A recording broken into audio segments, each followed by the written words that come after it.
Hi, I'm Cookie and I want to talk about Metroid Prime's Overworld and why it's such a beautiful area. Metroid Prime is a wonderful gem from the early 2000s, though I'm not here to talk about how good the game is. Lots of people on the internet have already done that.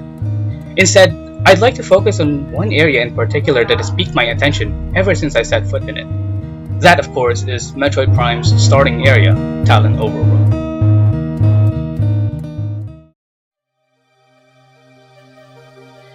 The overworld is the first real area of Prime 1, with the Orpheon being more like a tutorial area that you can't really go back to after you leave.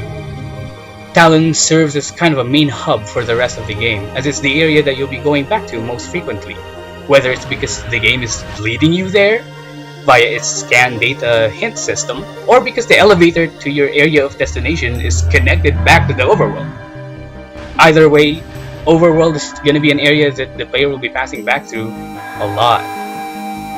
Therefore, if Metroid Prime wants to invite its players to backtrack through it, the game must present the Overworld as something that feels like home.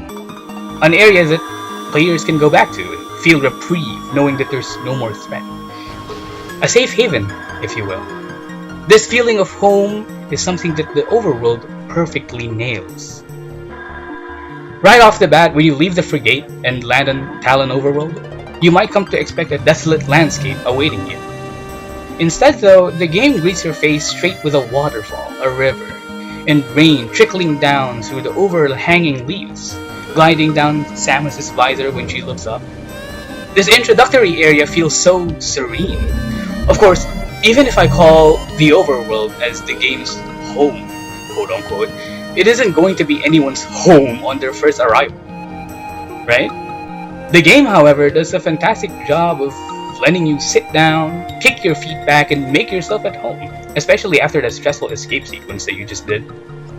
The constant use of water in the overworld scenery does such a great job of keeping the place feel natural and safe, even with the various enemies lying about.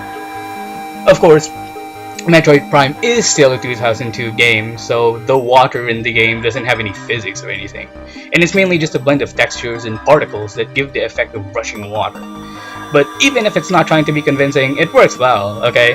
Especially considering the direction that the game is trying to take with its environments. Everything in the overworld beckons you to come closer to it, especially seen in its first room. Already, you're taunted by various doors that are too high to be reached. I mean, just the first frame after you take control of Samus, there's a door that you can't reach to, I think. There might be a sequence break. You might be able to reach it, I don't remember, but I think you can't reach it without double jump.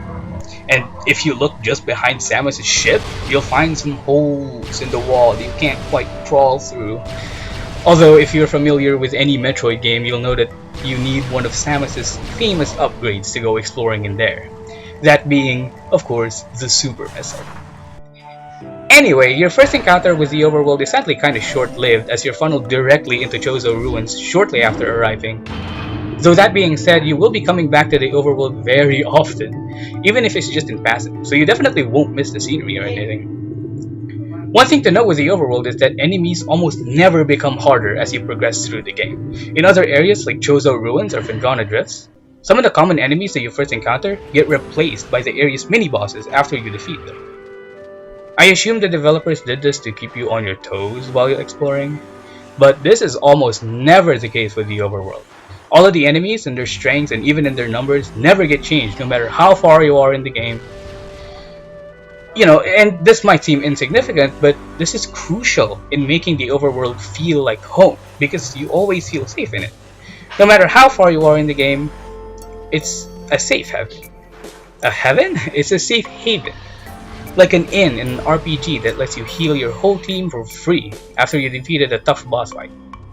At all points in the game, the overworld gives you a sigh of relief, knowing that you've made it here, back home. Another thing that makes the overworld feel safe is that it's easy to memorize. It's a very simple map, right? The map is small, unlike, some other areas in the game. And every single corner of the map spares no dullness. Every single area has some unique set piece that lets you remember. Like the crash site with the large body of water, enveloped by the roots of dead trees, with, the space pirates. I actually don't know their name, but the flying dudes that do a lot of damage.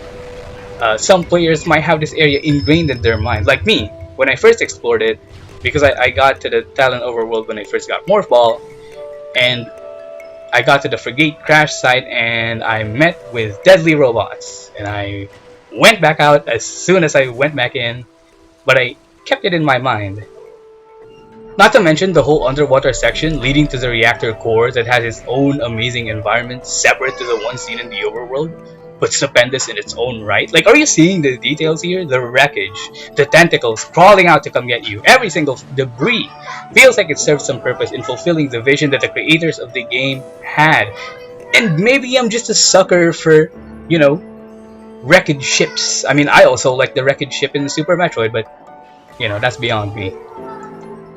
And who can forget, you know, we're talking about set pieces in Tallon Overworld. Who can forget the Artifact Temple, with the rain pouring on the statues that get lit up for every artifact that you collect, on a balcony with a hillside view. It serves multiple purposes, being a set piece, and also a boss arena, and also a teleporter to the game's final area, with a teleport beam that doesn't quite seem to be layered properly with the fog. Oops! I don't know if it's the way I emulated the game, but yeah, the fog doesn't layer well with the beam. I don't know why.